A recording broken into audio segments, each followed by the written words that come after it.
vehicles or water vehicles? Glide with the Bat Glider across the streets and rooftops. So that will get you airborne. You can take gusts of, you can build fans that lift you up. You'll fly high above the city using the Bat Glider. Can you do the catapult thing from Arkham Knight from the... Yeah. Sweet. Right on. Lego Star Wars Skywalker Saga had like 400 something playable characters. That's a bit of a roster. How big are we looking at for this one? We have focused on Batman, and we've really put detail into not only that character and all his moves, but then the way that he progresses and upgrades. Both his abilities, his skills, his fighting moves upgrade, his gadgets upgrade as well. We've expanded that focus to then build the Bat family, with Jim Gordon, Catwoman, Robin, progressing into Nightwing, Batgirl. All of those characters have got their own gadgets and gear and upgrades as well. So we wanted to make that, if you want, sort of a focused, deeper experience with those characters. I love Lego Star Wars, the Skywalker Saga, but by focusing on Bruce Wayne and that story and focusing on that character, and I think adding more depth to what you can do with those characters, we have charted a different path here. No, as someone who unlocked every InGen employee in Lego Jurassic Park, I appreciate the focus. Done. I know. I'm obsessed. You announced Matt Berry is voicing Bane. Oh yeah, which is just incredible. It's perfect, isn't it? Yeah, no, it's. I remember I was watching it and I was like, yep. One of those things I never would have thought to put together. But can you talk about who's voicing Batman? Yeah, we have Shai Mattison. So he's an actor who's been in various different video games and done some TV as well. But he is our Lego Batman. And what we needed in that performance is someone who could be both the young, angsty Bruce with the Dodge Charger and then progress over years, sort of through Keaton, through into sort of being an older, gruffer, more mature Batman with all these kids running around. He brings that performance out. He's got the gravitas. He's also got the humor and the winks as well. Yeah, the comedic chops that you're going to need for a Lego game, right? Because you guys are working in a bunch of slapstick stuff, which is, quintessential to the sort of the origins of the character, the 1960s stuff I saw. Where exactly, that's all works in as well. That's right, of course. Now, James Gunn is currently overseeing the entire DCU. That includes games. Lego stuff isn't really canon, but has he seen this game? If so, what does he think? And has he made any like outrageous character demands that he wants to see in the game? Or so yes, he has seen and played the game. You'll see and hear from him in good time, and we haven't had any outrageous demands. I'd love an outrageous demand. I really would. Those are our favorite kinds of demands. He's saying he wants to put Batmite in the in the DCU. Wow, is Batmite in the game? So I'm going to give you. I'll give you a limited number of exclusive reveals. Oh my god. Okay. Well, so we do have a list. You've used your first I used my first one. Hold on, wait. Yes. Confirm. Okay, so we do have a full list here. Yes. So we're going to ask you a list of characters that we want to know if they exist as minifigs in the game. You can say yes, no, or no comment. Okay. I'm going to say no comment to most of them because we've only just revealed this game yesterday. That's okay. So I'm going to hold it. We're going to keep some surprises. So you're saying there's a chance, but I will confirm what I choose to. Here we go. Superman. No. Okay. This is Bruce Wayne. This focuses on Bruce Wayne's story. Great. Good to know. Harley Quinn. No comment. Peacemaker. No. Bob the Goon. No comment. Good pull. Adam West Batman. Yes, definitely. Of course. Get that. Look, we've got like 70 different suits for Batman, so all those different kind of outfits for Batman, so they're all in there. Gotham by Gaslight Batman. No comment. I'm going to confirm the ones that I really want to confirm. Okay. Cowboy Batman. No comment. All right. Batman was my next question. We got that one. Terry McGinnis. No comment. Good pull. Jason Bateman. I'm kidding. That's not Batman. He played Batman once. I didn't think you were going to ask that one. That is an interesting one. Oh. Let's just say that we are alert to everything that has happened with people connected in the Batman universe. All right. So there might be a nod for you. Okay, great. I'll take a nod. All right. Condiment King. Let's just say that Bruce Wayne has got a business card. Okay. Beautiful. You guys got the assignment. Condiment King. I am thrilled to exclusively reveal the Condiment King is in Lego Batman. Yes! Of course he is! It's got World everything. premiere. I said last night, it's got it all. Of course it's got Condiment King. This is how video game journalism is done. Pay attention, kids. Asking the hard questions, getting to the truth. Polka Dot Man, and if so, who voices him, Greg Miller or David Dasmalchian? Yeah, that's a good question. No comment. You've run out of lies, but Okay. but keep going because these are good ones. The nice coat guy from Batman Begins when Bruce Wayne trades the coat. No, I know. Okay. No comment. Okay. Last one, David Zaslav.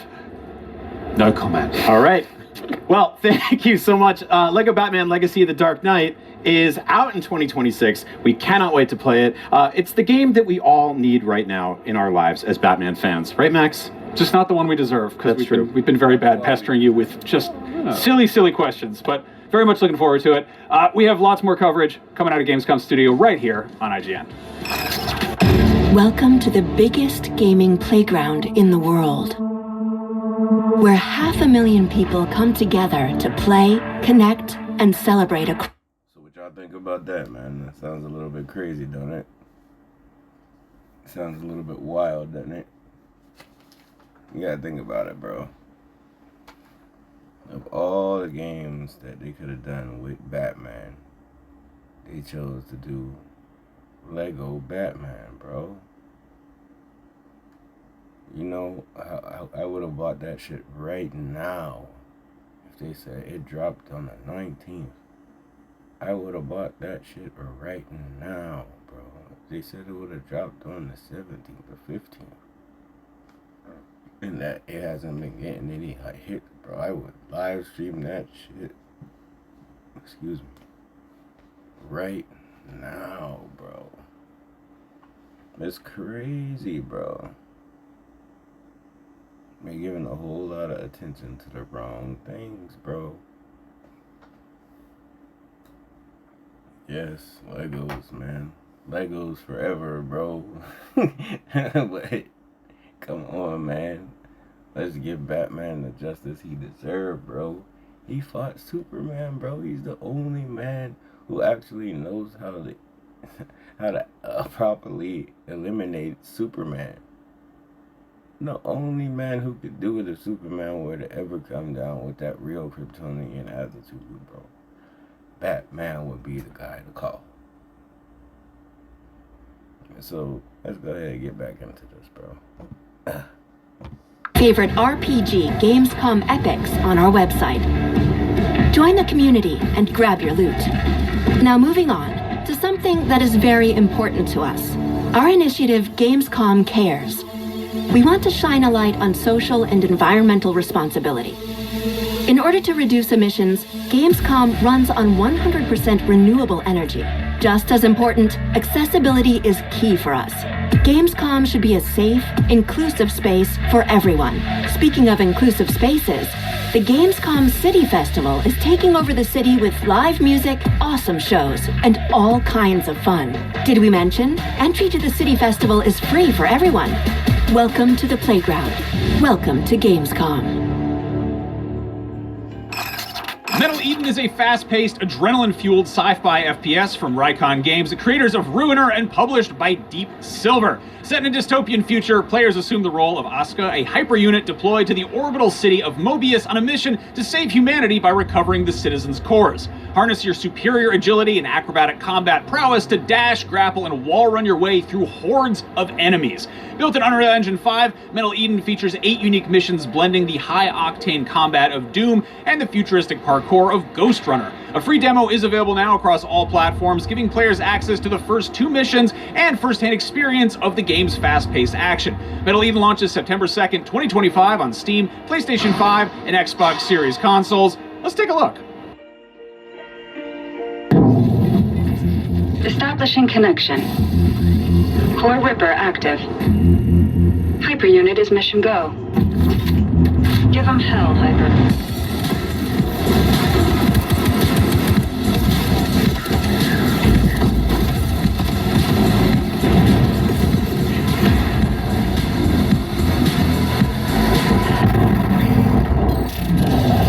Sorry about the neighbor. He's always trouble with them.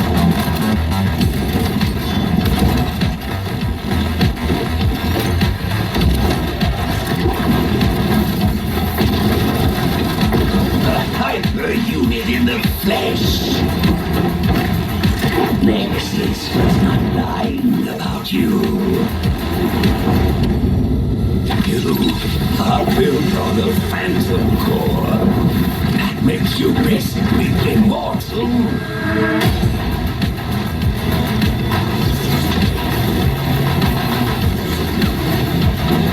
You, my dear, are forbidden science. I have a proposition for you.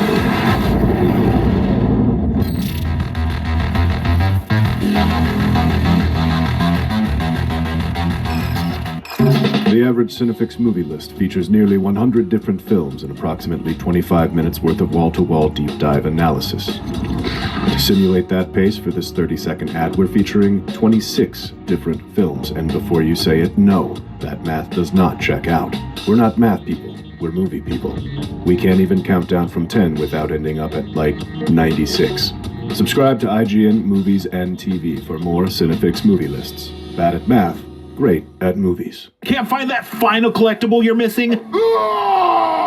IGN strategy guides and interactive maps are here to help. One step at a time. IGN guides are trusted by millions, easy to use, and best of all, free. IGN has the very best, most complete and accurate guides for Shadow of the Erdtree, Baldur's Gate 3, Tears of the Kingdom, and so much more. See? It's good, right? Every guide is tested and verified for you by experts. Just search for IGN when you search for guides.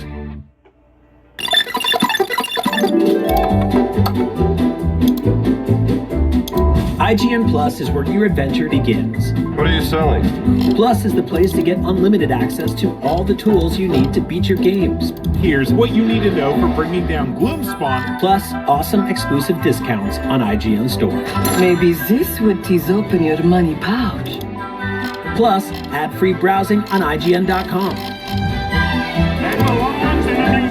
Plus unlimited game help tools like premium interactive maps with your own custom map markers, filters, marker notes, and more. This will come in handy. Plus access to sweepstakes, giveaways, and free game keys. Wow! Exactly. Want more? Head to IGN.com/plus and start your adventure today.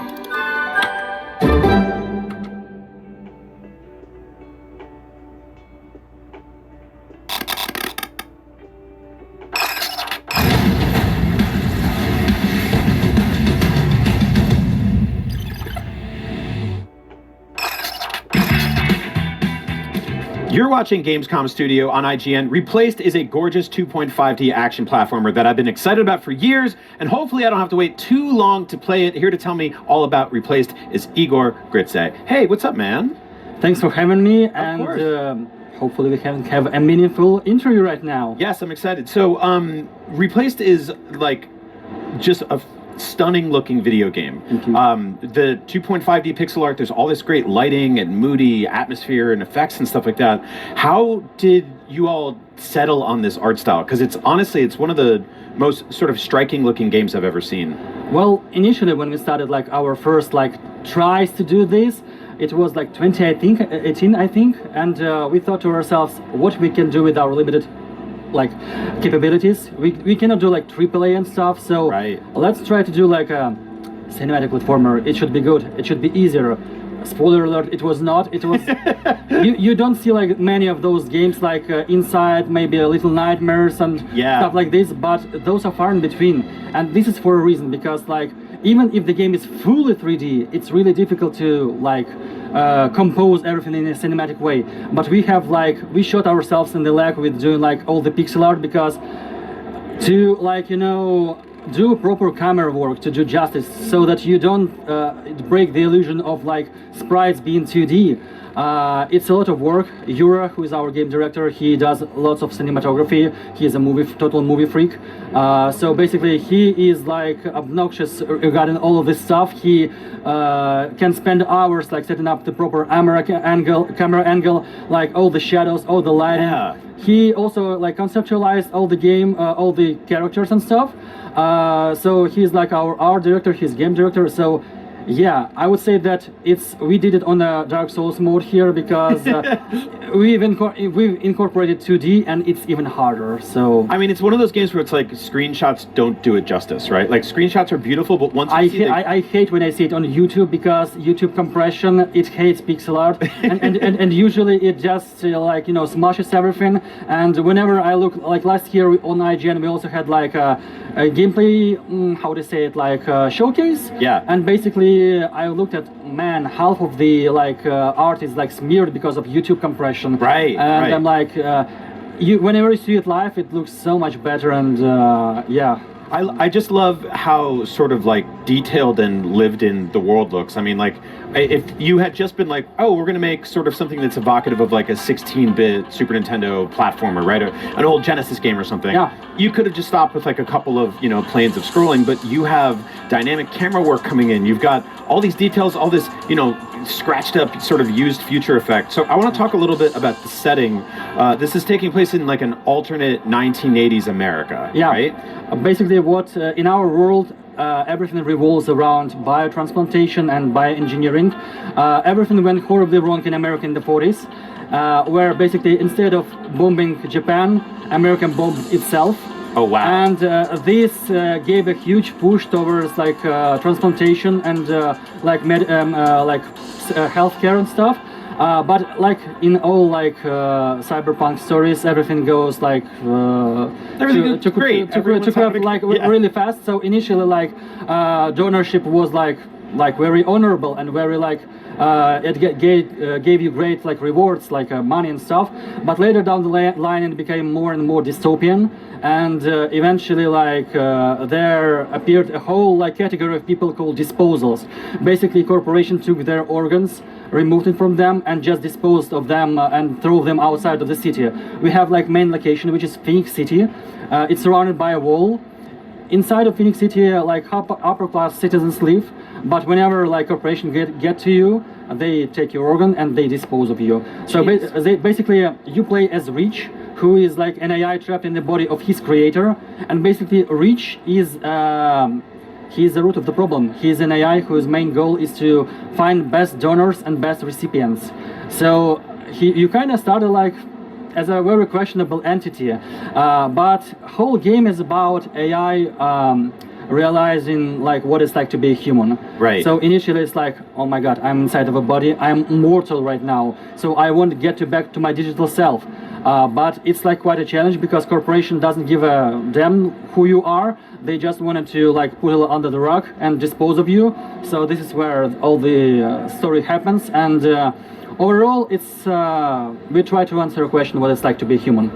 So that is awesome. Like I did not expect that much. Like that is some great, excellent world building there. Like you guys really got in with the details. Yeah, we also like our narrative team also does a lot of job in like providing all like the additional stuff that not all players will find, but if somebody like is willing to explore the game, they can like look for like lore items. They can like listen to all those flavor monologues of characters and to learn more about the world, because like to our world it's more than just the US. There are like other stuff happening in the world, but basically we are like this US centric, and being like we come from Eastern Europe, so our perception of America is more like from movies, from the VHS tapes from the 80s and 90s. So we had to do a lot of like research work to do it justice, and well, I hope we managed.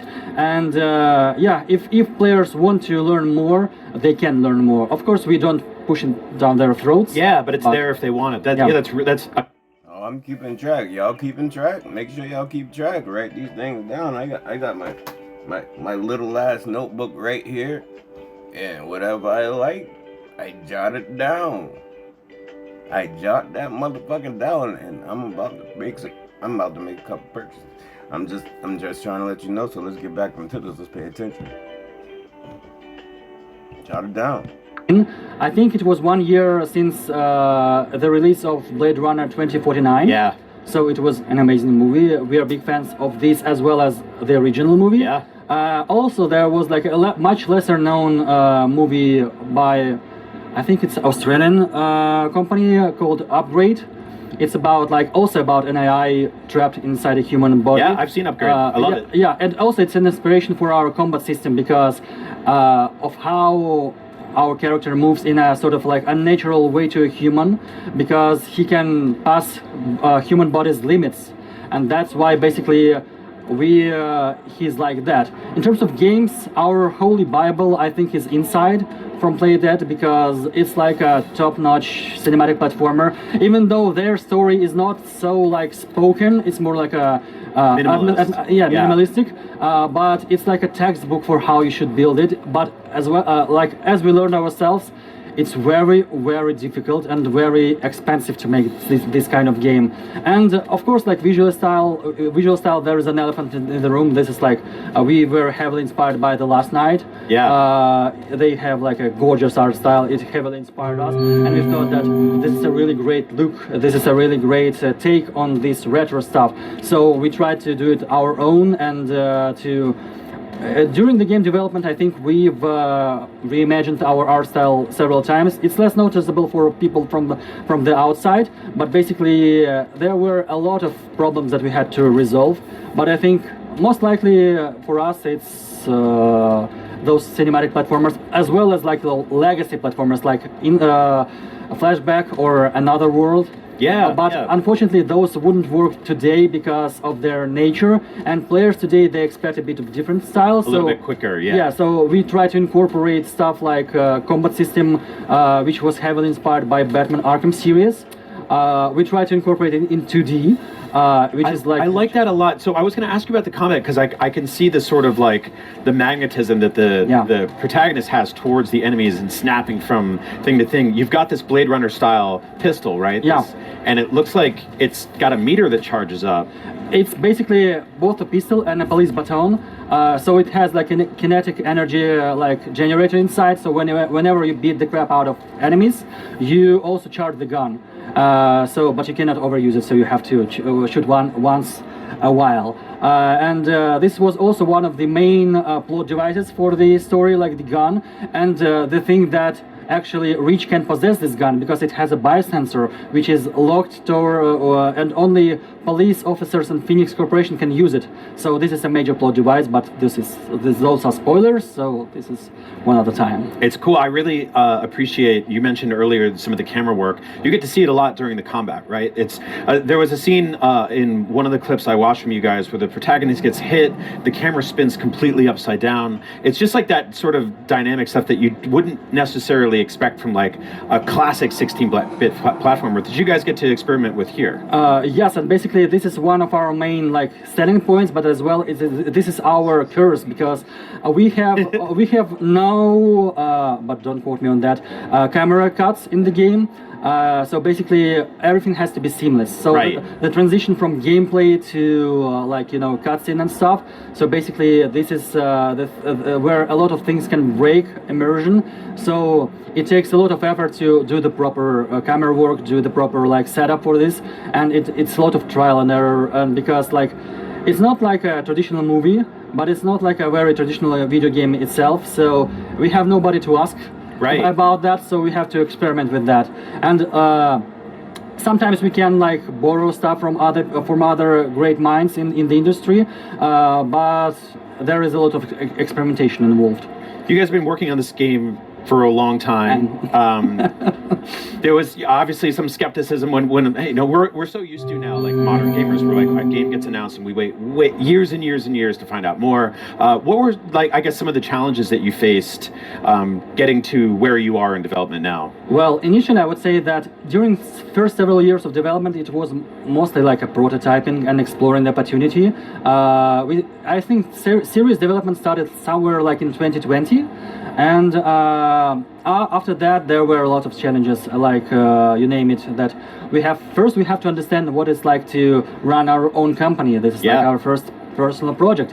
And then we have to understand like what it takes to create a game in terms of like combining all those systems together, finding financing for all of this, and also like an elephant in the room is like the war in our region. Yeah. We are not from Ukraine ourselves. We have like one team member who is in Ukraine. Right now he's drafted in Ukrainian armed forces, unfortunately. So we do not claim to be like the victims here, but at the same time our region is very unstable, so that's why we have to relocate most of our team. Yeah, it halted our development on a big scale, and we still had to continue the development because like money is running out, so we have to be mindful. This is a business. Yeah. Even though this is an art, we still have to be mindful that we have to pay people for them to provide to their families. So yeah. Well, I'm really happy where the game is right now. It looks really gorgeous. You guys are very clearly putting in a lot of work on it. So congratulations, and I can't wait to play it. Thank you so much for coming by. Thanks for having me. That is Replaced. It looks awesome. Hopefully we'll all get to play it soon. But until then, we've got plenty more Gamescom on IGN coming up very soon, so stick around. Oh, hi. Coming up next on Gamescom Studio, we've got a handful of new trailers, a look at what's coming down the assembly line in Satisfactory, the narrative horror by Sweet Carol, the cozy life sim Sarsand Island, and stylized rock climbing game Cairn. Take a look.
You and I will never be apart.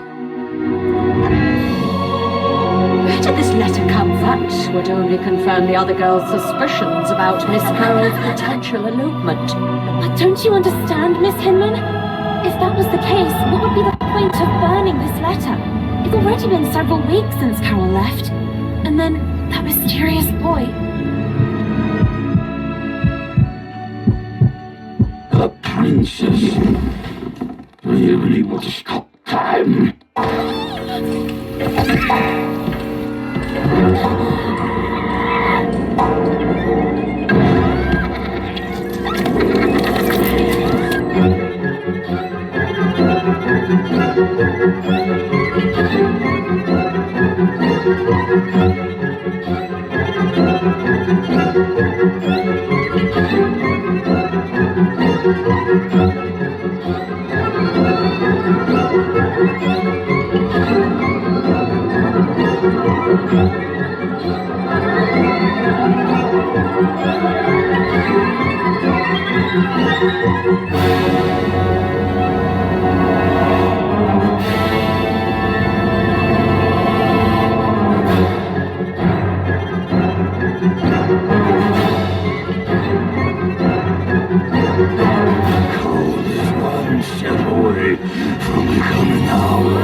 Let us be carried by the wind.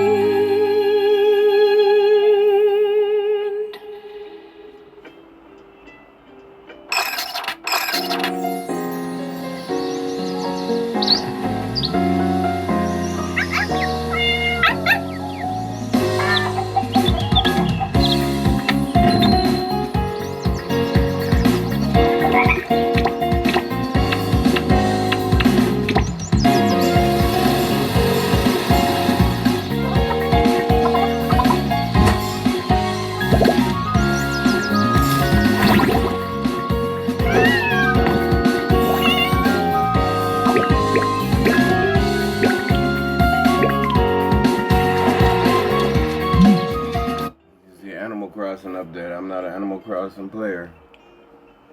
I'm not an Animal Crossing player. Might be a lot of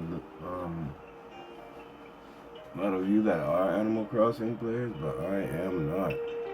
I am strictly fighter, shooter, racer type games, adventure, you know, and things like that. That's the type of gamer I am.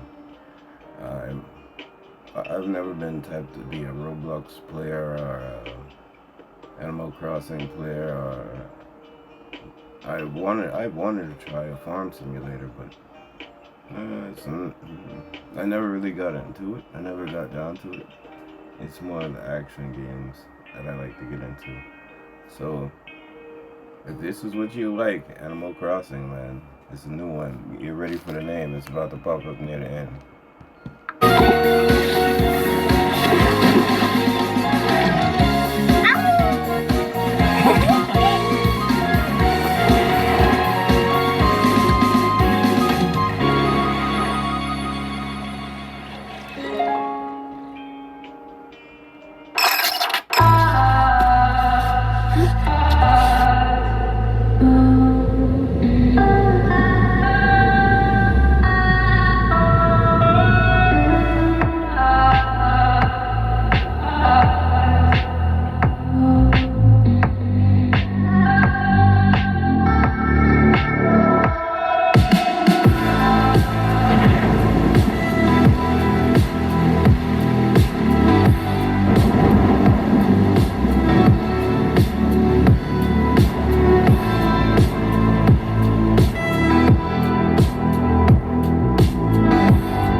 Well, that's another day of Gamescom Studio in the books, but don't worry, we'll be back.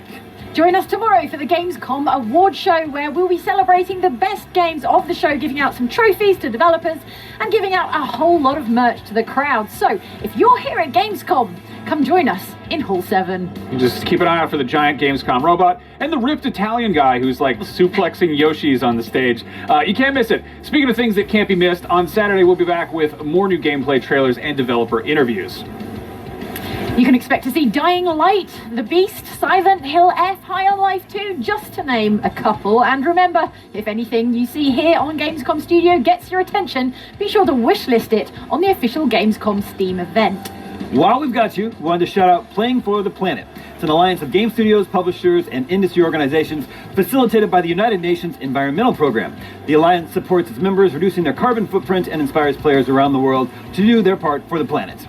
Each year, the Alliance runs the Green Game Jam, where studios create games that let players engage with environmental topics. This year's jam focuses on nature and has already raised over $275,000 for some great causes and secured 1.3 million square meters of natural habitat for protection. If you're here at Gamescom, you can show your support by taking part in Playing for the Planet's Epics Quest, which can also score you some awesome digital rewards, including Steam codes for Little Nightmares 1 and 2 Sonic Mania, as well as subscriptions to PC Game Pass, all courtesy of Playing for the Planet's participating members.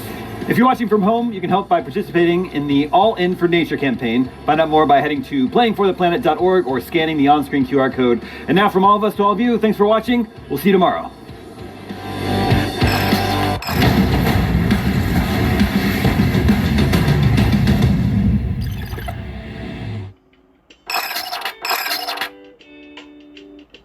Alright, for all of y'all who can't see this, this will be on YouTube. Yes, sir. Kind of done like a paper theatre.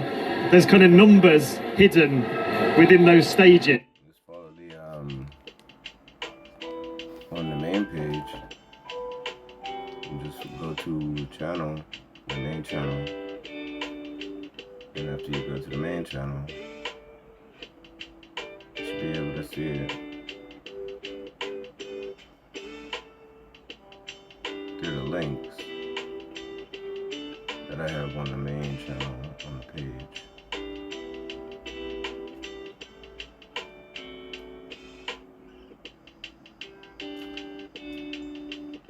Right here on the bottom at About God King Sean B. Just go to Win Zone 144K, 144K. You know, the YouTube Connect, and then you'll be able to see the entire episode there.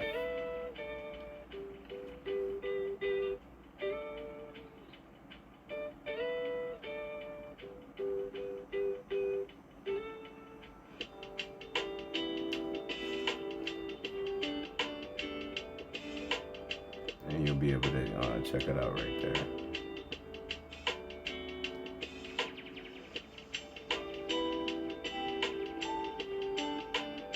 Alright, so until next time, I'll talk to y'all later. Peace.